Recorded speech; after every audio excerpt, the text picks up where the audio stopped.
What's up, guys? We are back with Thursday Night Football action with the Green Bay Packers going on the road to take on the Detroit Lions. I'm going to break down the injury reports for both teams, look at player props, and find the best value on the side and over-under for this game, and we're going to cover the whole NBA slate, so buckle up. We have a great video for you tonight. Yesterday went pretty okay, guys. Not too bad out there on Wednesday. It was a pretty short slate. We didn't find a ton of value out there. We had only 3 picks in the pinned comment. 2 of them hit. We had the Pacers minus 1.5. They could not come through for us, even against the decimated Brooklyn Nets, but Orlando minus 2.5. That one came through, especially if you got in on it early. We also had the Atlanta Hawks at +4, and they ended up winning that game straight up. So a 2-in-1 day. We made a little bit on that one. We will certainly take it. If you want to win all of your Thursday bets here, hit that like button. It's good luck and shows support for the channel and all the hard work we're putting in every single day. Subscribe to the channel so you don't miss out on our daily content. You can now also sign up for a channel membership by clicking the little join button right below the video. Members get exclusive early access to all NFL and college football videos and get their names up on screen just like right now. I really appreciate the support from all of you. Seeing that little badge next to your comments absolutely warms my heart. Comment below with any bets you're looking today, and we will give you our best advice on all of them. We are committed to responding to every single comment every day, so let us know anything you want to say about my picks, these videos, or anything you see here. As always, our favorite picks will be in the pinned comment down below. Now let's get into our Thursday night football matchup between the Green Bay Packers and the Detroit Lions. Packers come into this game fresh off another win. They were pretty dominant in that 30-17 win they had against the Dolphins there on Thanksgiving, and the 2 games they won before that, it was a very close game at Chicago, but their nice win over the banged up 49ers. They'll definitely take that one. That was a blowout as well. So Green Bay playing really well over the last couple of weeks. We loved what we saw from Jordan Love last week on Thanksgiving. 2 touchdown passes, 274 yards, 0 interceptions, also sacked 0 times, and yeah, 274 yards, that will certainly work. He didn't have to run at all, so that's a good sign as well, although maybe not something you want to see in the long term here if you're a Packers fan, but we'll see what happens out there with that tonight. In terms of the running game, Josh Jacobs, a decent night. He had that rushing touchdown, only 43 yards on his 19 carries though, so that's not ideal, but as a team, the Packers were able to, kind of mix and match, have some solid runs out there. Chris Brooks actually put up 28 yards. Jaden Reed had that 1 carry for 23 yards himself, so they were finding creative ways to make it work. I don't know if they'll have to get quite or even want to get quite as creative here with Josh Jacobs. I'm expecting something of a bounce back night from him. I mean, 19 carries for 43 yards has not been the norm for him. 19 carries is, but normally he is much more productive. So we'll see if he has a little bit of a bounce back here going up against the Lions, who, spoiler alert, have some injuries going on. In terms of the receiving game, guys, Tucker Kraft actually had a really nice night there on Thanksgiving. Caught 6 of his 7 passes for 78 yards, no touchdowns. Both passing touchdowns there were caught by Jaden Reed. So yeah, a nice name for Jaden Reed owners, but other than that, nobody went particularly crazy. I mean, Josh Jacobs did catch all 4 of his targets for 74 yards, so that's where most of his production came in the game. Just a very, very good day out there from him, in terms of catching passes. Running the ball, though, was looking a little bit tougher, but they found a way to get him the ball in space, and he made the most of it. So loved what we saw there, just generally speaking, from the Packers on offense. I mean, putting up 30 points, very little wrong with that. Love what we saw from Green Bay on offense. On defense, obviously facing a Dolphins team playing in the cold. Maybe not the toughest test. They gave up 17 points, which is obviously a great day. They had 5 sacks there against Tua, and none of them turned him into a vegetable, so that's nice.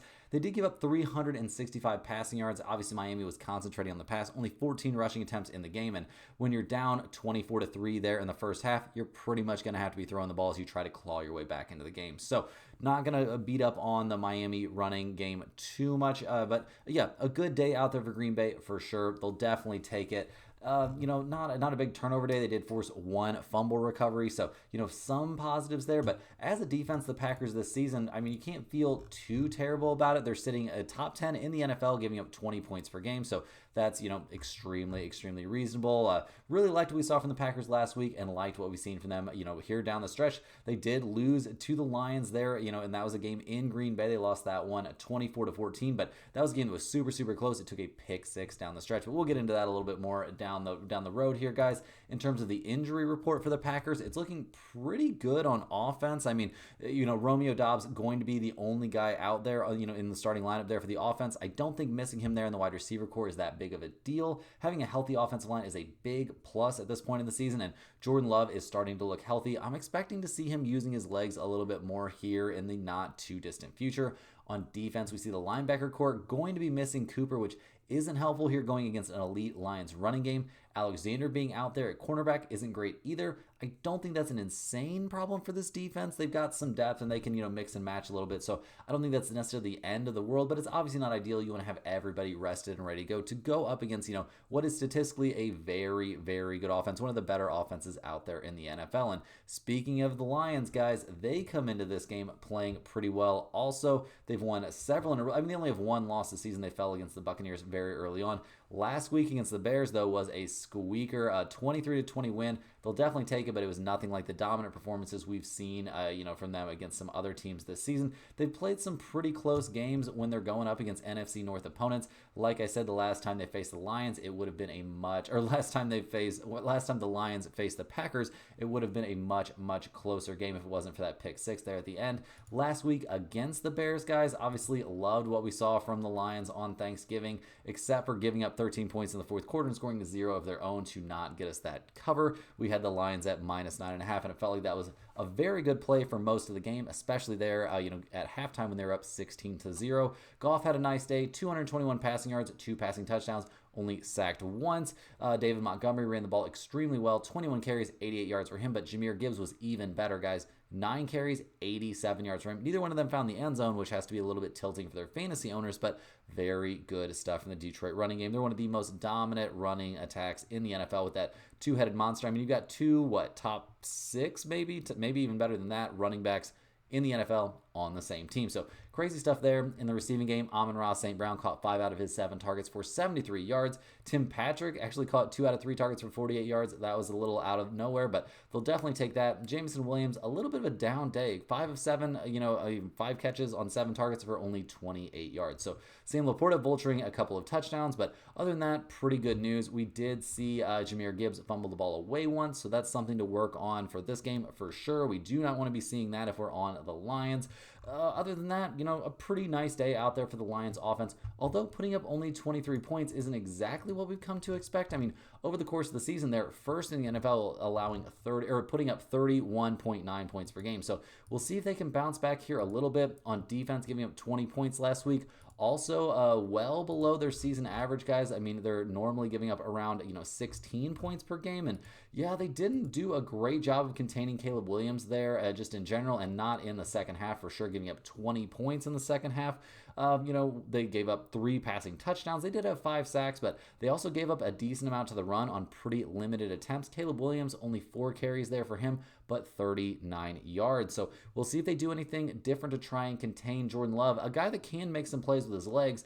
The Lions struggled a little bit against the passing game there. I mean, DJ Moore caught 8 out of his 16 targets, so that doesn't look great, but he did have 97 yards and a passing, and a receiving touchdown. Keenan Allen also had a big day, so maybe the Lions could have their hands full a little bit. No huge names really on that Packers, in that Packers wide receiver group, but not a banner day for the Lions there on defense. It feels like these injuries for Detroit are starting to take their toll. This defense pretty much decimated, especially at linebacker and on the defensive line. They've had a week to kind of figure things out, but there's just an insane number of important pieces missing for this squad on defense. On offense, things are looking fine for the Lions. Both Montgomery and Gibbs are healthy. That's a very big deal. We do see Taylor Decker out there on the offensive line, so that's maybe not great, but other than that, the offensive line is healthy and ready to go. It's just really this defense that raises so many question marks here for Detroit. It's not getting any better over the course of the season. Like, if you look at their injury report, there is so much red, guys. There are so many guys on the IR that are probably not even coming back this season. So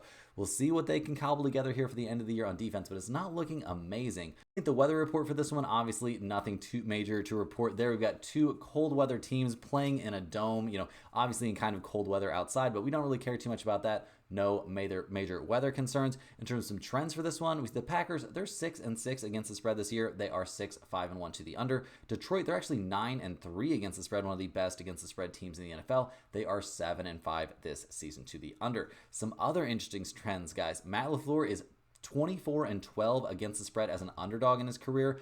After not covering in a game, Goff is actually 15-4 against the spread in his career with Detroit. So some kind of, either way you look at it, you could make a case. In this one, guys, I don't know. I'm struggling. I don't trust Jordan Love a ton this season. Earlier this year, the Lions did cover in this matchup. That was largely because of a pick six that Jordan Love threw, but in that game, he was still clearly dealing with an injury. Guys, I'm going to be siding with the Packers and the points playing on the road. I think getting 3.5 here is just too many. If it was under 3, I would definitely be on the Lions. So, like I said, this is a close spot for me, but I'm going to be taking the Packers in this game. In terms of the over-under, we have a pretty big number out there of 51.5, but since we're playing in a dome with really no, weather considerations, I don't think it's crazy to see a big number for these two teams. I am leaning slightly towards the over in this spot. I think we'll see a good amount of offense, especially with both teams, being a little bit banged up there defensively. Both teams do like to run the ball, so that makes me a little bit nervous. This over-under play, not one that's going to be going in the pinned comment. But now that we've gone ahead and looked at the size and the over-under, let's take a look at some player props for this one, guys. There's several that I'm very interested in, and starting off, guys, I like Amon-Ra St. Brown under 69.5 receiving yards. At minus 105, it's a very reasonable price. He's been under that number in 3 out of the last 5 weeks. This is not the easiest matchup necessarily, with the Packers here. So I think we'll see him struggle to get to that number. I think he could probably have 50 or 60 receiving yards, but I don't think we see him get to 70 in this spot, especially in a game where I would assume, and I think pretty safely assume, that Detroit is really going to want to establish that running game. So definitely give me the under on Amon-Ra St. Brown. I also, in another receiver spot, I think Jameson Williams here over 49.5 receiving yards makes some sense at minus 110. He's been over that number 3 weeks in a row. He was under last week, so a little bit of a bounce back spot for him here, and somebody's got to be catching the ball. We're going to be, putting up some numbers, and Amon-Ra St. Brown takes up a lot of attention. I think that leaves Jameson Williams here in a good position to, catch some balls, and getting to that number has been something he's done with relative regularity this season. Another pass catching prop here, guys. I like Tucker Kraft under 39.5 receiving yards at minus 115. This is a letdown spot after a big week last week. He was under that number the 3 previous weeks in a row before last week against Miami having a big day. So I think we see him return more to his normal kind of numbers, and I don't think we see him getting to 40 receiving yards here. And at minus 115, it's a very reasonable price. A Jordan Love prop that I think is very, very reasonable. I like him over 2.5 rushing attempts here at plus 145. That Detroit linebacker group and defensive line are both banged up. This could be the time. This could be the game. It's a very, very important spot where we see Jordan Love taking off, putting in some work with his legs. I know it's a little bit scary if you're a Packers fan. You don't want to see him running around out there. It's the same for a Mahomes, a Chiefs fan. You don't want to see him running around too much, but I think this is a spot where we see Jordan Love taking off a little bit here and putting up some positive yardage in this game. It's at plus 145. It feels like a little bit of a long shot. He's not a guy that likes to run a ton, and he's been a little bit banged up, had those knee issues this season, but I think this game is definitely one where there's a good chance that we see him take off a few times, and this could, if he gets over, that 2.5, that's a very nice payout. Last but not least, I like Josh Jacobs here over 16.5 rushing attempts, guys. He's been killing it this season, no doubt about that. He had a little bit of a down week last week, but with the Detroit defense being so banged up, I think we'll see him get plenty of chances here to exploit that. He's been over this number in 4 out of the last 5 weeks, and at minus 110, this is a great, great price.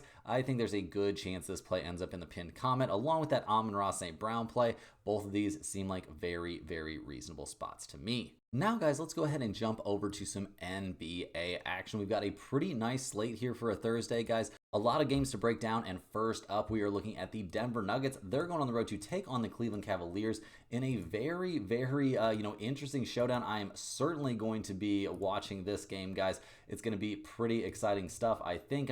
Denver trying to make a case that they are the same team from last year. They're 11-8 on the season, and Cleveland coming into this one, clearly, one of the best teams in the NBA. They are 19-3 off to an insanely hot start. Denver comes into this game fresh off that 119-115 comeback win there over the Warriors. Golden State just could not get out of their own way in that game there at the end of the game. And yeah, it was pretty brutal. We saw a big game there from Jokic. No major surprise there. We had the over on, 1.5 3-pointers made for him, and that cashed easily. He didn't have a triple-double. 10 rebounds, 6 assists, 5 steals, though. He was doing everything out there. He was a plus 23. Christian Brown actually had a nice night. He was a plus 23 as well, playing a good defense, making all the plays that you need from him. Michael Porter Jr. played really well, something they're going to need from him down the stretch. Jamal Murray continues to be a problem. 4 of 12 from the field, so not a great night from him. The Nuggets as a team, though, they shot the ball really, really well. 11 of 24 from long range, so that's 45%. That's nice. They got to the line a ton, knocked down a good amount of their free throws. They did get out-rebounded by 10, so that is definitely a concern for them in this game. We'll see if they can clean that up a little bit. And they had 15 turnovers. probably not the number they would like to see out there. So, like I said, we'll see what we get from them in this game. In terms of their injury report, we do see Aaron Gordon on there, but we kind of expect to see that as he's making his way back from that right calf strain. He's listed as probable for this game, so it apparently seems like he's going to be playing out there. I don't think that's a major concern in this one. It seems like Denver's going to be healthy for this game as they go on the road to take on the Cleveland Cavaliers, who are 19-3 on the year. They come into this one winners of their last 2 in a row, and their last game was an absolute blowout win there over the Wizards. The game before that was a nice 4-point win over the Boston Celtics, albeit not quite the full-strength Celtics, but the Cavaliers have to feel great about the direction things are headed this year. They're looking like one of the best teams in the NBA, and they're really not getting a ton of attention for it. I mean, a little bit, guys, a little bit, but not the kind of attention you would expect. Evan Mobley, big in that game against Washington, 19 points for him. Donovan Mitchell, 19. As a team, Cleveland didn't even shoot the ball that well, only 16 of 46 from the field, but they kind of got everybody in the game for a little bit, and the bench looked really good. Just no negative notes there for Cleveland. Obviously, in an easy matchup. It might be more beneficial for us to look at that Boston game where they were really locked in. This was really important game for them, and yeah, they did a great job out there. Huge day from Donovan Mitchell, a great shooting performance from the team. They were very good on the boards, just everything positive you want to see, except for giving up 33 points there to Tatum. So very good stuff from Cleveland. They come into this game pretty healthy as well. The bench has gotten very healthy. We do see Ty Jerome. He is listed as day-to-day. He's questionable for this one. He's dealing with an illness. We'll see if he's out there. I don't think it's the end of the world necessarily either way. Now they have Karis LeVert back. Niang's been playing well. Great stuff. Dean Wade's playing well. Sam Merrill's played well in limited minutes. And the starting lineups have been nuts. So this is a very good Cleveland team, and they're 3.5-point favorites in this game. Guys, I like the Cleveland Cavaliers here at home at -3.5. Denver's only 4-5 against the spread on the road. They are 5-4 to the over. Cleveland, they are 10-3 against the spread at home. They are 8-5 to the over at home. So if you really want to play an over-under play, I guess I would shade towards over 235.5. But I'm not interested in that, guys. I am very interested here in Cleveland at -3.5. I think they look at this as a statement spot. They're playing at home. They've been great at home, and they are lined up to be able to defend Jokic at least a little bit, and nobody else on Denver should be in for a big night. So definitely give me the Cavaliers here to win this game by at least 4. Next up, we're looking at the Dallas Mavericks. They're going on the road to take on the Washington Wizards. The Mavs come into this game fresh off a 121-116 win there over the Memphis Grizzlies. They've actually won 5 in a row to get to 14-8 on the season, so they got to be feeling a little bit better about the direction things are going. I mean, in that win over Memphis, guys, we saw Luka come back. He looked really good. Still, playing at an insanely high usage, but 37 points, a +16 out there. We saw 4 starters scoring double figures. Gafford and Spencer Dinwiddie were both very good off the bench. We saw Dallas shoot 40% from three-point range. That's got to feel great, and they got to the line a staggering 44 times. Memphis only shot 14 free throws in the game. Maybe we check up on those refs and see if anything's going on, because that is a wild free throw disparity. So a little bit weird there, but Dallas will definitely take the win. A good night for them, no doubt about it. They come into this cupcake matchup relatively healthy. We do see Najee Marshall there on the injury report. He is dealing with an illness. He was out for that game on Tuesday. I do think there's a pretty good chance we see him back for this game here on Thursday to go on the road to take on the Wizards, who are really good at being terrible, guys. They have lost 15 in a row as they tank out this season. They just got blown out at Cleveland, 118-87 in an NBA Cup game, and yeah, just nothing good to report. Jordan Poole back to looking terrible. Sarr not looking great in his rookie season. Washington shot only 15.4% from three-point range. They were pretty good on the boards, 52 boards. They actually had a rebounding edge, but they got obliterated in this game. So not a lot of positive things for me to say about Washington. I mean, they come into this game, Kuzma listed as out, Brogdon there on the injury report as well. Corey Kispert probably going to be out, and Kaishan George probably going to be out as well. So yeah, just a lot of negatives. They're not rushing anybody back here. This is a team that is very happy and very content to be terrible this season as they work on this rebuild. And that makes sense, guys, because we see the Wizards here at +11.5 playing at home. We've got an over-under of 234.5. The Mavericks, they're 6-4-1 against the spread on the road. Washington 2-7 against the spread at home. Differing trends here towards the over-under. Dallas, they're an over team on the road. Washington, they're an under team at home. 234.5. Not too interested in that. Washington might not score any points in this game, but I'm very interested in this one as well, guys. I like the Mavericks -11.5. I think they win this game in an absolute blowout. I think they'll put things away early. We'll see plenty of the bench out there, and that Mavs bench is good enough to hold on to a lead against pretty much anything the Wizards can throw out there. So definitely give me the Mavs to win and cover in this one. Next up, we've got the Charlotte Hornets. They're going on the road here to take on the New York Knicks. The Hornets come into this game. They are on a skid, guys. They've lost 6 in a row now, coming off a 110 to 104 loss there against the 76ers. At 6-15 on the year, gone is all that magic there that they had going on with, LaMelo Ball having a good time, but he's out. Who knows for how long? Brandon Miller's putting up big numbers in his absence. He scored 34 points in that 6-point loss against the 76ers. He did some good stuff. Nick Richards played really, really well. He's back from injury. He put up 22 points and 14 boards, so nice to see his emergence, but 10 of those points did come from the free throw line, so let's not freak out too much. Cody Martin played well off the bench, but other than that, the bench didn't look insane. Didn't look that bad, but let's keep in mind he was going up against the Philadelphia 76ers. Charlotte did shoot nearly 40% from the free three-point line in this game, and they had a big rebounding edge. So we'll see if they can carry any of that over to this matchup. Obviously, the LaMelo Ball is still going to be out. Miles Bridges and Trey Mann also look like they're going to be out. Miles Bridges officially ruled out, and Trey Mann, guys, he expected to be reevaluated here in around a week or 10 days. So not going to see either one of them in this matchup as the Hornets go on the road to take on the New York Knicks, who have now won 3 or 4 out of their last 5 to get to 13-8 on the season. They got a blowout win, a 121 to 106 win over the Orlando Magic their last time out. A game that I was very excited to watch, thought would be very, very close. It was out of hand very, very quickly because the Knicks just shot the lights out early on, guys. I mean, all the starters shot the ball relatively well from 3. We saw Miles McBride go nuts, 5 of 7 from 3 off the bench for him. Every starter scored in double figures. A big night from Cat, who's not getting nearly enough love for what he's doing on his brand new team and his brand new situation in the bright, bright lights there of New York. Just a great day across the board for the Knicks and what looked like it could be a tough game for them, but it was not. They end up with a very, very comfortable win in that one, and they could be in for a comfortable win in this one. The injury report's looking pretty okay. Campaign on there, but we're not too worried about that. We keep hearing rumblings here that Precious Achiuwa is nearing return. He's officially questionable for this game. I doubt we see him for this one. Doesn't really feel important enough, but you never know. It's possible he could get a few minutes. I don't think that really moves the needle for me too much. Looking at the numbers for this game, we see the Knicks are 15-point favorites here playing at home. We've got an over-under of 216.5. Charlotte's actually 5-3 against the spread on the road. They are 4-4 to the over/under on the road. The Knicks 5-3-1 against the spread at home, and they are 5-4 to the under at home. Guys, I don't necessarily love this spot, but this is too many points for me. I think you want to be going with the Charlotte Hornets. They seem like a team with some pride this season, which is maybe a little bit surprising, but even with LaMelo Ball out, I think, they find a way to keep this game within 15 points. I mean, that's a lot. That's a lot of points, and I don't know if the Knicks are going to be really dedicated to, I don't know. The starters are going to play a ton. That's always the Thibodeau way, so we'll see what happens, but I do think it's a little bit unlikely the Knicks cover this huge number. In terms of that over-under of 216.5, given I think there's a chance it's a close game, I would maybe lean slightly towards the over, but not an over-under spot or really a side that I am very interested in.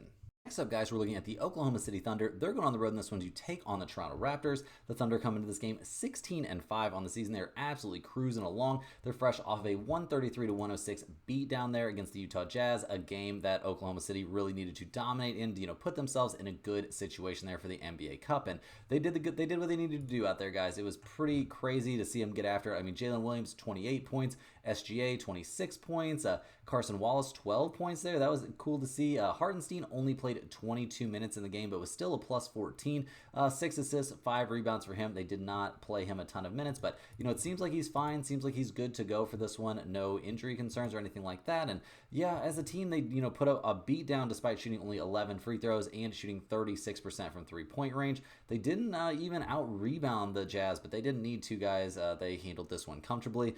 They didn't defend particularly well. They gave up nearly 40% from 3-point range, but Utah just doing a pretty good job of tanking right now. So the Thunder definitely more than happy to take advantage of that. We see them, I guess, kind of healthy for this game. Obviously, Chet Holmgren not back or anything like that, but having Hartenstein kind of, fills that gap. They're not missing a big man or anything like that. So definitely lots of things pointed in a positive direction right now for the Thunder, who are going on the road in this one up north to take on the Toronto Raptors, who are also playing well. They're up to 7-15 on the year. They've now won 3 out of their last 4. They're coming off a 122 to 111 win there over the Pacers. When we saw Toronto, Scotty Barnes had a huge night. He played incredibly well. 35 points for him, 29 points there from RJ Barrett.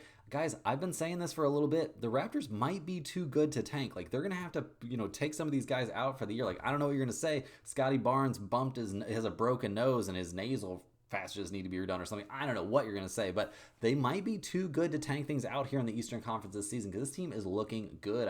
RJ Barrett playing great. Scotty Barnes playing great. We've seen great stuff here this season from Jakob Poeltl. Abaji has played really, really well. This team is good. They've got a decent bench. Grady Dick's not even playing right now, and he was looking great this season as well. Like Quickly isn't playing, hasn't played much this season at all. So once this team has all their pieces, suddenly this is looking like a very, very interesting young team with the potential to do some crazy stuff, even against some decent opponents. So we'll see what they can do in this game, but I'm very high on the Toronto Raptors right now, and they come into this one looking relatively healthy, compared to what they've had recently. I mean, obviously no Bruce Brown yet. He seems to be getting, close to possibly playing, guys. I mean, he's ramping up his conditioning. He could be back in the not too distant future, especially if this team decides they want to compete. Grady Dick still listed as out. We'll maybe see. I mean, he's technically questionable for this game, so maybe there's a chance we see him as well. A lot of good things cooking right now for the Toronto Raptors, and they're getting 9.5 points in this game. We've got an over-under of 227.5. The Thunder are 6-4 against the spread on the road. They're 6-4 to the under on the road. Toronto 8-2 against the spread at home. They are 7-3 to the over when playing on their home court. Guys, I like the Toronto Raptors here, plus 9.5 a lot. Keep an eye on that injury news. If we have too many guys coming back, that could scare us off a little bit, so keep an eye on that. But I think this is a great spot to be backing the Toronto Raptors, and getting all these points makes it feel even better. I love Toronto in this spot. I mean, the Thunder coming off that huge blowout win, they don't need to be too locked in for this one. I think they do just enough to get the win here, and the Raptors keep this very, very tight. Next up, guys, we got the Sacramento Kings. They're going on the road in this one to take on the Memphis Grizzlies. The Kings come into this game fresh off of a big win for them, a 120-111 win over the Houston Rockets. They really, really need to be figuring some things out, winning some games. They're only 10-12 on the year. They did play great in this one, no doubt about it. We saw a huge game there from Sabonis, 27 points, 7 rebounds, 4 assists. He's scoring more, maybe not putting up as many, other stats, but some of that's been taken up by DeRozan, who's, I don't know, guys. I just don't like the fit. He was a plus 17, scored 16 points, but yeah, I don't know. 0 of 2 from 3, 6 of 15 from the field. Like, not loving what I'm seeing from DeRozan. Fox played really well, though. Malik Monk played really well. Not a ton of production from this bench usually, but we did see, Herter come in and play 13. He could put up 13 points in his 25 minutes off the pine, and Isaac Jones played well, 12 points for him. But with Malik Monk not, playing there, on the bench, playing in the starting unit, that does make things a little bit rough. I don't think the addition of Jay Crowder really moves the needle for me. So we'll see how things go there. The Kings come into this game fully healthy, so that's got to feel great. We'll see what they can put together here as they go on the road to take on the Grizzlies, who another team that's been playing relatively well. They do come into this game fresh off a loss. A little bit disappointing there. I mean, they've got some injury stuff going on, so we'll go over to that in just a second. But in that loss at Dallas, guys, they had no answers for Luka. I mean, Ja did put up 31 points. That's nice. 3 of 6 from 3. That's very good. I don't know if we can expect that to happen all the time. He did have 6 turnovers in the game, though. That's definitely a problem. Jaren Jackson Jr. had a bit of an off shooting night. 2 of 7 from 3, 5 of 14 from the field, 16 points, but he was a minus 11. The bench, we had some good things, some bad things. Salty Aldama, a great day from him. 15 points, 7 of 8 from the field. Very, very good there. Scottie Pippen Jr., not his best night, but he was still a plus 5. So some positives, some negatives. They just couldn't, make enough, do enough down the stretch, and they played really. They got outscored 21-39 there in the fourth quarter. Like I said, not a whole lot of answers out there for Luka. So yeah, the Grizzlies still have some things to work on. They do come into this game relatively healthy. Still missing Zach Edey out there. Having him back would definitely help some stuff. He's going to be, playing some games there in the G League. So we'll see how things go as he works his way back from that ankle. Looking at the numbers for this game, we see the Grizzlies are 4.5-point favorites playing at home. We've got an over-under of 242. Sacramento 5-5 against the spread on the road. They're 6-4 to the under on the road. Memphis actually 9-4 against the spread at home and 8-5 to the over at home. That over-under number of 242 seems very high to me. I'm not super interested in it, but I would maybe lean towards the under. I also think this is probably a bounce-back spot for Memphis against a Sacramento team that I really don't trust with DeRozan out there. So give me Memphis minus 4.5 in this game as a small lean. Next up, guys, we're looking at the Phoenix Suns. They're going on the road here to take on the New Orleans Pelicans. The Suns come into this game 12-8 on the season, fresh off a 104-93 win there against the Spurs. That game got really tight a lot of times, and it just always felt like the Suns would pull away a little bit. We were on the Spurs and the points in that one, so my bad, guys. We were off on that game, but they were plus 7.5, and they were really close in that one the whole way. They just couldn't keep it close there at the end. The Spurs end up losing that one by 11. Good stuff there for the Suns, though. They've got some bad injury news with Durant going down, but we did see a big game there from Devin Booker. He was 4 of 10 from 3, 10 of 21 from the field, 29 points, a plus 12. The bench really came alive for the Suns. Not something you're going to see all the time, but Royce O'Neal, a nice day. He was a plus 12, 10 points. Mason Plumlee was actually a plus 18 in the game and put up only 6 points, but he had 6 rebounds, an assist, a steal, and 4 blocks out there. So very, very good stuff from the bench.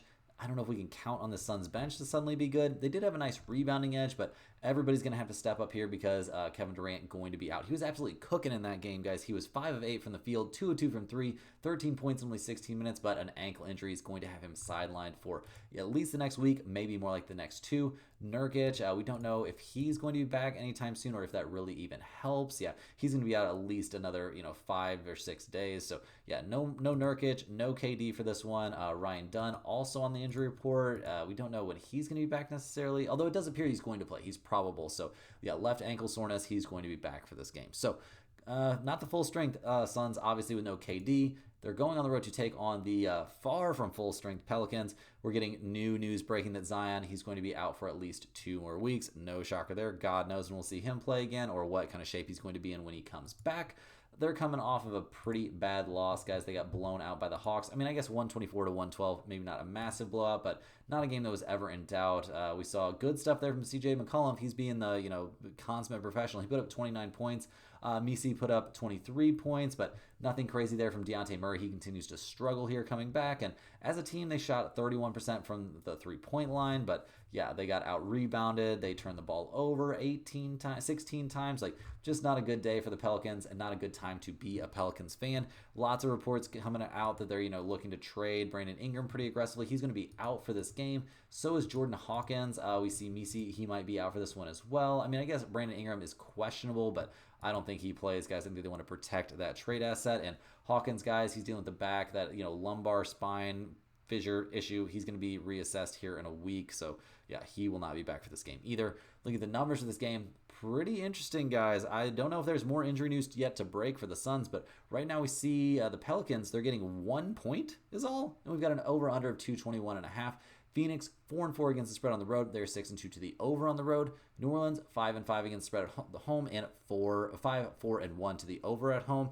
I would lean maybe slightly towards over that 221.5, but I don't know if that's a play that I love. I do like the Suns here at -1 a good amount, unless there's more injury news. So stay tuned to that pinned comment. This is one we could put in and take out or not put in, which is probably more likely, and then end up adding later. So you definitely want to check back and check that pinned comment throughout the day, but leaning towards the Suns in this one as long as there's no new weird injury news.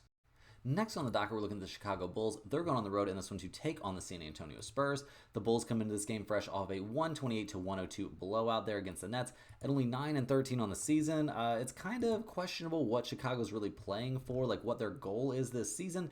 Vujacic had a nice day there against Brooklyn, 21 points for him, 20 for Giddey, 18 for Zach LaVine. Big positive numbers out there for pretty much all the starters there in terms of the plus-minus numbers. As a team, Chicago got the blowout despite shooting only 16 of 47 from 3, so that's got to feel good, and they absolutely dominated the boards. But this was against very much the B team there from the Nets. They were very, very banged up for this game. So not going to give Chicago a ton of credit. It's not like they've been playing out of their minds recently. They've actually lost 2 out of their last 3, but this isn't a team that's going to keep things, very competitive against squads like the Celtics or the Magic. So I guess I'm willing to cut them a little bit of slack. They come into this game pretty banged up, guys. Kobe White listed as out, Patrick Williams listed as out, Lonzo Ball still out, and Josh Giddey on the injury report as well. Kobe White, he is dealing with that ankle issue. He's not going to be playing in this game against the Spurs. We won't see him out there. Patrick Williams, he's dealing with a foot issue. He is going to be out as well. Lonzo Ball won't play in this game either, although it sounds like he might be getting closer to a return, and Giddey is questionable with that sprained right ankle. So looks like we're going to have a very much B squad here for the Chicago Bulls, which makes sense given the number that we're seeing out there. The Spurs, on the other hand, come into this game. They've lost 2 out of their last 3. They did have that very close win over the Kings, but lost their last time out against the Suns and didn't look amazing in that loss. I mean, we saw, I guess we'll take, there's some positives. I mean, Devin Vassell played amazing, but Wembanyama, only 6 of 18 from the field, 1 of 9 from 3. Like, why are they letting this guy shoot so many threes? It's a little bit crazy. It's cool when it goes in. It's really cool, but, let's calm down with that a little bit. Chris Paul played terrible. He was 0 of 5 from 3 and only 1 of 9 from the field. Just not a good night out there from the Spurs, who seemed like they had what it took to keep this game close. It just didn't really happen. They shot 18.2% from three-point range in the loss. Most of the points came from the bench, to be honest. Sohan played well coming back from this game, but he was a -13 out there. Color me shocked. I don't think he's a net positive for this team, but we'll see what they can do in this one, guys. Looking at the injury report, we see Wembanyama going to be out for this game. Trey Jones listed as out as well. I mean, Wembanyama, he won't play. Lower back soreness. I think they just want to rest him. Trey Jones dealing with the shoulder. he won't be playing in this one as either. So yeah, looking at the numbers, the Spurs are 2.5-point favorites playing at home. We've got an over-under of 234.5. Chicago 6-6 against the spread on the road. San Antonio 7-5 against the spread at home. Mixed trends here towards the over-under. Guys, this is not a game that I have a ton of interest in. If you are begging me for a side on this one, I think I like the Spurs at -2.5 and a little bit of a bounce back spot, but really not a game that I'm going to be on in any meaningful way. Last but not least here, guys, we're looking at the Houston Rockets. They're going on the road to take on the Golden State Warriors. The Rockets come into this game fresh off of a 120-111 loss there at Sacramento. Not their best game, guys. Definitely not their best game. I mean, we did see great stuff there from Jalen Green. He put up 28 points, but Fred VanVleet had a nightmare shooting night. 1 of 10 there from 3 in that game. He was a -19. Everybody in the starting lineup put up negative plus-minus numbers, and almost everybody coming off the bench put up positive plus-minus numbers. A weird night, no doubt about it. I mean, Jabari Smith Jr. was terrible out there. Dylan Brooks was, I guess, his normal self. I mean, a -17. Fouled out of the game, had 8 points. It was actually a pretty similar night in terms of free throw shooting. We saw the Rockets lose despite having a massive edge there on the boards. Alperen Sengun, a pedestrian day by his standards, 24 points, 6 assists, 8 rebounds. I know saying that's pedestrian day seems insane. The kid has been playing out of his mind this season, so we'll see what he can do in this one. In terms of the injury report, we do see Fred VanVleet is questionable for this game, and Tari Eason is out. VanVleet dealing with a right knee contusion, so keep a close eye on that. That's going to make a big difference in this game as the Rockets go on the road to take on the Warriors, who are also very banged up. We've got Curry and Draymond both confirmed sitting this game out. The Warriors have now lost 5 in a row, going on quite the skid, and they're losing some games they probably should not have lost given, where the game flow is at. Like, they probably should have won that game against the Thunder. They definitely should have won their last game there at Denver. They kind of imploded there at the end of the game. Some pretty bad decisions there by guys like Podziemski, and there's a reason that Kerr was calling him out. So yeah, just rough stuff out there for the Warriors in that game against the Nuggets. I mean, Curry was doing what he could, but was only 8 of 23 from the field. He was not getting very quality looks, only 4 of 15 from 3. Still managed to be a +5 out there, though, just for the record. Gary Payton II was a +18. He had 11 points off the bench. He was playing really well, shooting relatively well. Him and Moses Moody should have gotten more minutes in this game. I think that could have turned the tide. Having Brandon Podziemski there in the starting lineup seems like a bad idea to me, but we'll see how things go here down the stretch. I mean, Trace Jackson-Davis played well in the game. This is a Warriors team that's had a ton of depth this year, and we'll see, because it's going to be tested in this one with Curry out, Draymond out. Wiggins is on the injury report as well. I would not be shocked at all to see them just make a clean sweep of it. He's dealing with the right ankle impingement. He's questionable for this game. I would think you would just sit him out as well and sit all the veterans. So we'll see what happens here. The Warriors are getting 2.5 points playing at home. We've got an over-under of 220.5. Houston's actually 6-4 against the spread on the road. They're 5-5 to the over-under on the road. Golden State 5-3 against the spread at home. They're 4-4 to the over/under at home. I think this is definitely a spot you want to be leaning towards the Houston Rockets. You might want to jump on this -2.5 pretty quick because this could move a considerable amount. But I think this is a good spot for Houston, especially if we find out that VanVleet is playing. But you might have to just roll the dice here and take them whether or not that's the case, because the Warriors are going to be shorthanded. They do have a lot of depth, but I don't think they can really overcome the absence of Curry and Draymond Green. That's all the games we have for today, guys. Hit that like button for good luck on all of your bets, and subscribe to the channel if you're new. Let me know in the comments any questions you have on today's slate. Shout out to all the channel members out there, and we'll see you guys tomorrow for more sports betting action.